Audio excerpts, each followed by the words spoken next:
YSR Congress party వివిధ పదవుల్లో Congress party పెట్టకముందు కూడా వైఎస్ఆర్ కాంగ్రెస్ పార్టీ ప్రతిష్ట కోసం జగన్మోహన్ రెడ్డి గారు ముఖ్యమంత్రి చేయాలన్న ఆలోచన కోసం రాష్ట్ర వ్యాప్తంగా తిరిగి జగన్మోహన్ రెడ్డి గారి గెలుపులో నేను కూడా భాగస్వామ్యం కావడం జరిగింది. వైఎస్ఆర్ కాంగ్రెస్ పార్టీ యొక్క పరిస్థితి జగన్మోహన్ రెడ్డి గారి యొక్క ఒంటెద్ద పోకడ చాలా స్పష్టంగా కనపడుతుంది. ఈరోజు ఈ రాష్ట్ర పరిస్థితి చూద్దాం. ఒక రాజధాని లేనటువంటి రాష్ట్రంగా, అంతేకాకుండా ఈ రాష్ట్రంలో ఉన్నటువంటి అత్యధిక జనాభా వంటి బీసీ వర్గాలకు సంబంధించి ఒక తరం ఆలోచిస్తే ప్రతి ఒక్కరు కూడా ఈ దేశానికి స్వతంత్రం వచ్చి 75 సంవత్సరాలు అవుతున్నప్పుడు కూడా వారి యొక్క అభివృద్ధిలో, వారి యొక్క పురోభివృద్ధికి తోడ్పడాల్సినప్పుడు అవసరం ఉంది. ఈరోజు నా ఎస్సీ, నా ఎస్టీ, నా బీసీ, మైనార్టీ వర్గాలని మాట్లాడుతున్నారు తప్ప వారి యొక్క మనోగతాలు అర్థం చేసుకునే పరిస్థితిగా తాత్కాలికంగా కొన్ని పదవుల్ని పనిచేయడం చేసి ఆ పదవులు ఇచ్చాం, వేరు అభివృద్ధి వైపు సమాజంలో సామాజిక న్యాయం జరిగింది, సమాజంలో మార్పు వచ్చింది, బడుగు బలహీన వర్గాలతో బీసీ, ఎస్సీ, ఎస్టీ, మైనార్టీ వర్గాలకు సంబంధించిన అన్ని విధాలుగా అభివృద్ధి చెందారని మాట్లాడటం కానివ్వండి, ఈయన జగన్మోహన్ రెడ్డి గారు మాట్లాడినటువంటి సామాజిక న్యాయం కానివ్వండి, ఇది వాస్తవం కాదు. ఈరోజు జగన్మోహన్ రెడ్డి గారి యొక్క సామాజిక న్యాయం నేతి బీరకాయలో నెయ్యంత నిజమో జగన్మోహన్ రెడ్డి గారి యొక్క సామాజిక న్యాయం అంత నిజం. ఈ రాష్ట్ర బీసీ వర్గాలకు సంబంధించి, ఈ రాష్ట్రంలో 139 బీసీ వర్గాలకు సంబంధించి వాళ్ళకు కూడా మనం చేస్తాం. ఆ రోజు కష్టపడ్డాం, అధ్యయన కమిటీ ద్వారా జగన్మోహన్ రెడ్డి గారు నమ్మాం. ఈ రాష్ట్రంలో సరైనటువంటి ప్రాధాన్యత జరుగుతుంది, అన్ని విధాలుగా గౌరవిస్తారని పరిస్థితి అనుకున్నాం. కానీ ఈరోజు మనం చూసుకున్నట్లయితే పదవులకు సంబంధించినటువంటి పనిచేయడం చేశారు, కాస్త పుస్తకాన్ని పదవులు ఇచ్చారు కానివ్వండి, పవర్ లేనటువంటి పరిస్థితి. ఈరోజు రాష్ట్రంలో 36 సంబంధించినట్టు 56 సంబంధించిన కార్పొరేషన్లు ఏర్పాటు చేస్తే ఆ కార్పొరేషన్ సంబంధించిన చైర్మన్ని ఇంతవరకు కూడా ఈ ముఖ్యమంత్రి గారు, మన ముఖ్యమంత్రి జగన్మోహన్ రెడ్డికి కలిసిన పరిస్థితి లేదు. ఏ ఒక్క కార్పొరేషన్ సంబంధించి కూడా నిధులు లేని పరిస్థితి. ఒకవైపున విద్యా విధానానికి సంబంధించి కానివ్వండి, మరోవైపు నుంచి విద్యా విధానానికి సంబంధించినటువంటి విదేశీ విద్యకు సంబంధించి కూడా దాదాపుగా సామాన్యుడికి, బడుగు బలహీన వర్గాలకి ఆ విదేశీ విద్యను నేర్చుకునే విధంగా కావాల్సిన సదుపాయాలు కూడా కల్పించిన పరిస్థితి కూడా దాఖలైనటువంటి పరిస్థితి.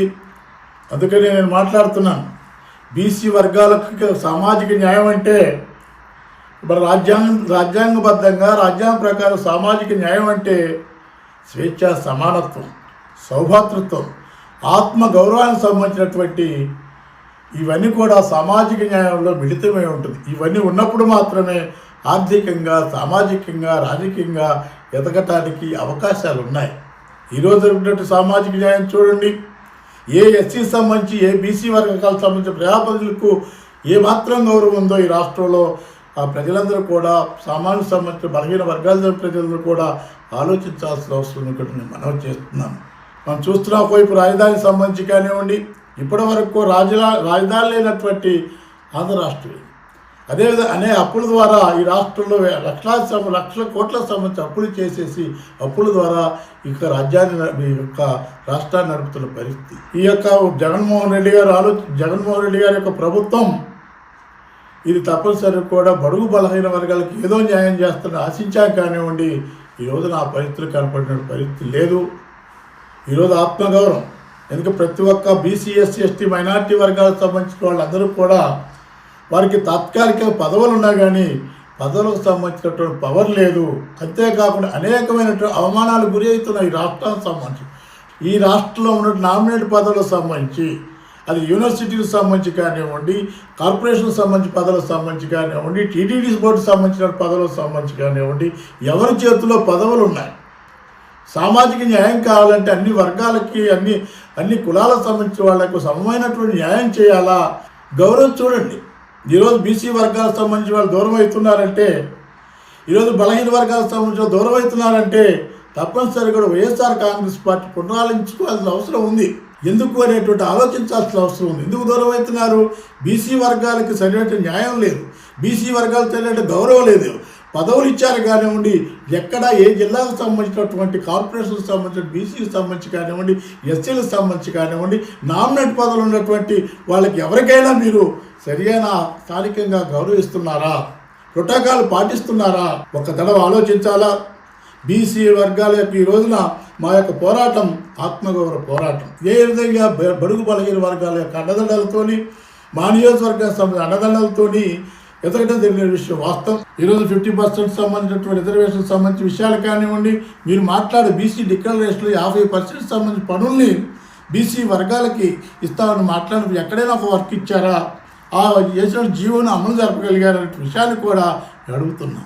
ఈ రోజున బీసీ వర్గాలు కాయిదాల కోసమో ఆర్థికంగా కాస్త కోసినటువంటి సంక్షేమ కార్యక్రమాల కోసమో కాదు, ఆత్మగౌరవ పోరాటం కూడా ఈ రాష్ట్రంలో చేయాల్సిన అవసరం ఉంది. పదవి ముఖ్యం కాదు, పదవితో పాటు గౌరవం ఉండాలా, పదవితో పాటు కలిగినటువంటి ఆదరణ ఉండాలా, పదవితో పాటు వారికి జీవితాలు మార్చే విధంగా ఉండాలా, వాళ్ళ యొక్క వర్గాలకు సంబంధించిన సంఘటన పరిచే విధంగా ఉండాలా, వాళ్ళ వర్గాలకు కూడా ఒక ఉత్సాహంగా మావాడు కూడా అయ్యేటటువంటి ఒక భావన కలిగే విధంగా పదవులకు ఇచ్చిన ప్రాధాన్యత ఇవ్వాలి. కానీ ఏదో పదవులు ఇచ్చేసి ప్రధానమైనటువంటి పదవులకు సంబంధించినటువంటి ఏదో ఒక సామాజిక వర్గానికి సంబంధించో కొంతమందికి సంబంధించి అనుభవిస్తూ మాత్రం నా మాత్రం కూడా అధికారం లేని పదవులు ఇస్తూ, అధికారం లేని పదవులు ఇచ్చినప్పుడు కూడా కనీసం కూడా గౌరవం లేని పరిస్థితుల్లో ఈరోజు ఈ రాష్ట్ర ప్రయాణికులైనటువంటి బలహీన వర్గాలకు సంబంధించిన వాళ్ళందరూ కూడా దూరం అయ్యేటువంటి పరిస్థితి కనపడుతుంది.